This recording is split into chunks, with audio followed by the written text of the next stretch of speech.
or you probably all saw this in the past week here, but legendary NBA insider Adrian Wojnarowski announced that he'd be retiring from ESPN and his long-term Woj bombs, and he would be joining his alma mater, St. Bonaventure, as a general manager. So we're not going to spend this time really diving into his actual retirement and him leaving ESPN. There's plenty of articles out there, plenty of people talking about it. But what we're going to talk about today is really what is a general manager in terms of men's college basketball. This is a term that's popped up a lot, or really the last just couple of years since NIL has really just skyrocketed and taken off all across the country among every college is virtually talking about NIL to some degree. So really, this shouldn't come as too big of a shock it was a shock in terms of the level of stature of someone like Woj leaving ESPN and going, but in terms of well-known people, or at least well-connected people, going back to their alma maters as trying to fill in this role as what is general manager. Because if we're looking at what his level of responsibilities are, they are listing it as he's going to be managing NIL opportunities, transfer portal management, recruiting, maintaining, developing relationships with alumni, general fundraising, and then also developing professional player programs. So if you think about it, the world of college basketball has already kind of evolved into that of a mirror of a professional league.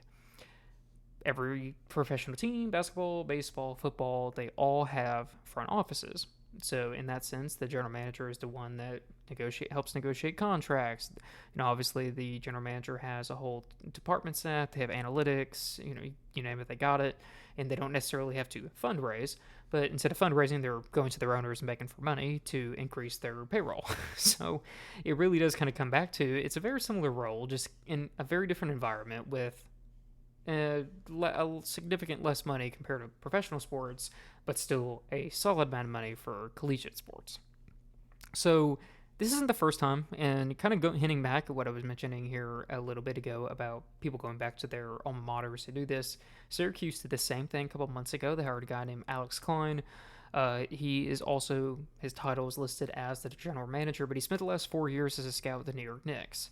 But as an alumni, he eventually is now coming back, and his responsibilities, similarly to what Woj is going to be doing at St. Bonaventure, is he's going to be doing scouting, recruiting, former student athlete engagement, NIL opportunities, transfer portal management, and fundraising. Pretty much spot on, identical. So, like I was mentioning, I really think that you're going to be seeing this title more and more and more. I do think that it's going to be very different at every single school. Schools with bigger budgets, let's look at Syracuse, for example, can probably afford to pay somebody a couple $100,000 a year to take over the role of general manager to really help out the team. That means the head coach doesn't have to be responsible for all these things. Assistant coaches don't have to be responsible for, completely scouting or doing data and analytics. Oftentimes you'll have GAs on the team that can help out with stuff like that, but really having a general manager kind of absorb and take on these responsibilities opens up more free time for the coaching staff to really focus on developing their players, coaching their players, developing those relationships, because when it comes down to what we're all seeing with the transfer portal is you're pretty much virtually having to replace your team every single year, or you're re-recruiting your team every single year. So by allowing coaches to really, instead of focusing on some of these other aspects of it, they're allowed to sit there and really develop those relationships with those players and try to develop more, kind of kumbaya synopsis, kind of like really just a great culture and environment, and focus on the things that really matter about the product on the floor, while the general manager focuses on things that's more administrative, and then also focusing on trying to maintain the team, building those. You're going to be seeing more contracts with players, with NIL, and all these things are really trying to fundamentally being like a professional level GM. So while doing some research, though, I noticed a job opening for a general manager position at UConn. And what I was mentioning about how these roles can be very different at every school. Obviously, UConn, one of the back-to-back NCAA titles, massive program. But this role is very different. Their position is highlighting that the responsibilities includes helping with practice, data collection, coordinated recruiting events, monitoring the budget, and various other, what I would call very just administrative tasks. So that is very different from what Syracuse or St. Bonaventure was doing in terms of they were hiring for more what I would call traditional front office professional general manager. Meanwhile, UConn is looking for what I would call more of a GA grad assistant. with the title of a GM, so probably former player or somebody like that who's trying to break into coaching. So I think you're going to see a little bit of different environments depending on what the school really truly needs. I think that some of the smaller schools you're going to see go towards more what UConn is describing as a general manager, in terms of people who they can't afford to pay a GM a couple $100,000 a year. It's going to be people who can afford to pay $50,000 to $80,000 a year and get some different level of responsibilities here, and somebody's trying to like branch in and get into the collegiate level and try to work their way up to maybe a bigger school or that kind of thing. Some other schools that have done this so far, just hiring a general manager in general, this past offseason was Duke, BYU, Wyoming, Syracuse, Villanova, College of Charleston, DePaul, Michigan, Arkansas, Texas Tech, Baylor, and Butler. So all these schools have hired some sort of general manager. Roles and responsibilities kind of varying from that more really just administrative tasks to what I was just saying is like what Woj and Alex Klein are doing at Syracuse, where it's more true professional level general management. So that comes to beg the question of like, how else are we going to see college teams really evolve and athletic departments really evolve in this new world of collegiate sports kind of moving more towards a professional level? And I think it opens some interesting questions because a lot of schools already have analytic departments. They have, fundraising departments. Like, you'll have an athletic director, head of fundraising, or athletic director, head of data analytics. Or you're going to have the coaching staff. You're going to have an assistant coach that's like their main priority outside of recruiting is, collecting data, running through it. You're going to have grad assistants. So like that's been the traditional way of really kind of running college teams. And obviously, this varies greatly depending on the level of funding your program has. A program like UConn is going to have far more resources than a program like Coppin State.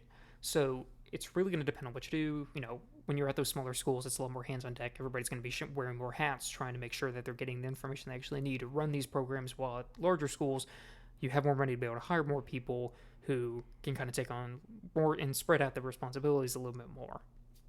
So I think as we shift more towards this kind of professional league, in a sense, for college sports, football included, in all of this, football is going to be a big driver. I believe there was a college general manager that signed an $800,000 contract for a team. Show me the money. So that's my point. Like, there's going to be a lot of money in this, and I think it comes to look like it. I think it brings the questions where it's like, okay, what do these departments actually look like after this? Personally, I think I see this going more towards like a true like front office, some of these larger programs. Like I'm talking like, okay, again, let's look at, if we're just going to throw a team out there, Kentucky.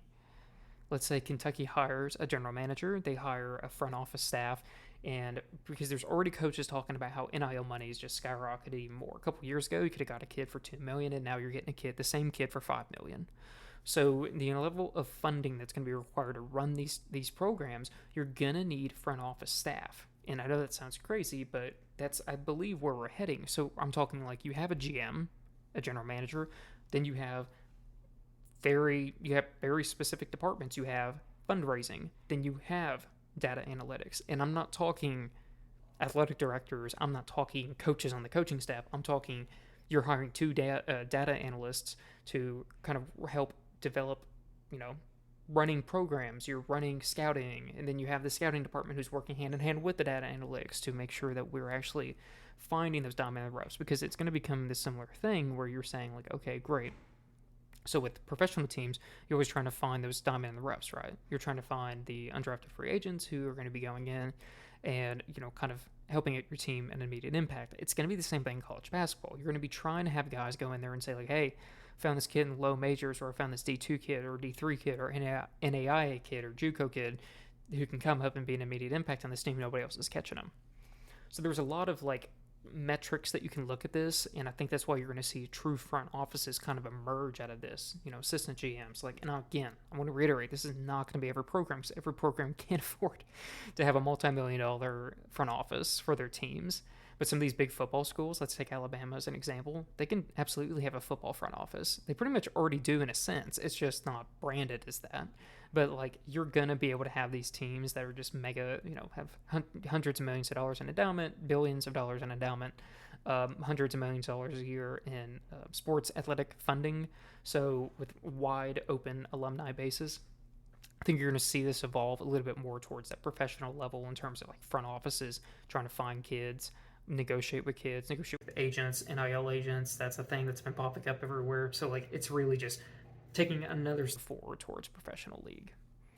So really kind of curious your thoughts about this. This is a brand new term that's kind of emerged from college basketball. Obviously, this Woj bomb really kind of elevated this a little bit more. People have been talking about the general manager position. And obviously, schools have been hiring for it. Like I was mentioning, Syracuse and all those other teams that have signed people just this past offseason for this position. So I'm curious, where do you think this is going to be headed? Do you agree with me? Do you think it's going to be kind of headed more towards front office for some of these mega funded programs? Do you think it's going to be kind of just the same for some of these smaller programs, kind of focusing more on hiring a GM to try to take some of the responsibilities off the coaching staff? Really curious your thoughts. I think this is like a wide open field. There's a lot of directions schools can go. And I think over the next 2 years, we're going to see this just evolve more and more. Really, over the next 5 years, I think it's going to evolve more and more. And I think that what we're seeing with all this college realignment around in the Pac-12 and the Mountain West and the inevitable alignment that's going to happen in the ACC, like people are going to have to fund programs to stay alive. And I think as a result, you're going to have to see more of these like front office positions, such as a general manager, take over and really help these programs to manage not just the players, manage financing, funding from alumni, relationships with the community. Like you're talking about everything that like a head coach used to be able to do by themselves with a small coaching staff. It now is going to require one individual and a team of individuals to really handle this kind of navigating this new landscape that is college sports. So curious your thoughts. If you're on YouTube, comment down below. If you're on my Substack, leave a comment on there as well. Really curious to see where this kind of develops for in the future.